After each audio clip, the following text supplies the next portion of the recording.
Un 58 años mujer ella murió después con el ataque su mismo yerno Alina Malagutay anoche. Muerto este es Perlita Mariano, 58 años, residente de Sitio Burigsay, barangay de Malagutay, después con el ataque. El un tal Roberto Bernardo Rivero, 34 años, yerno del víctima. Víctima sostiene mga herida de tajo na su cabeza y na su mano. Amol causa del su inseguidas muerte. Así como con esta mujer del sospechado, si Pibi Mariano Rivero, ya volve borracho su marido.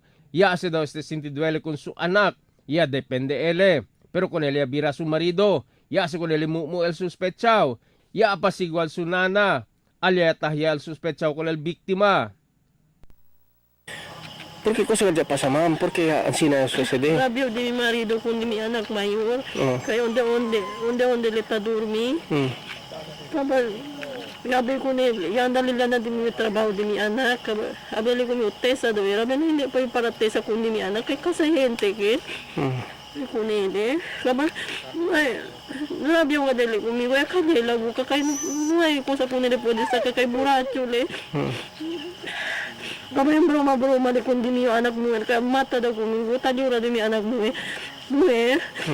Kaya pero mata kumigo.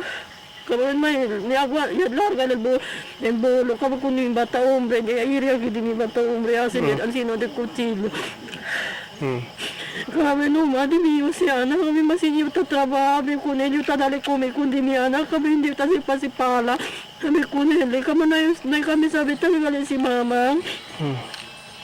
Na si mama nga reganyo ko na si mama talya di mi anak mayor kundi mi tata ari bata kita kabe ko na pwede lang si mang jalo ya kay rabio ele kabe ko na mamang bolbi at tumang kabe ko na pwede ya si mang kabe ko na ele kabe sige man si mama pwede ya si mang kabe ya sila kumigo dupo ang sinumumuka tatormenta levanta kabe tap grita lang ko mangkure hindi na yung sabi ko na ya pasa unihina kung kwanto siguro mira na may tapo na may hintihan ko mira na yung plansa uya Ele, ya mira ganito kay Ele.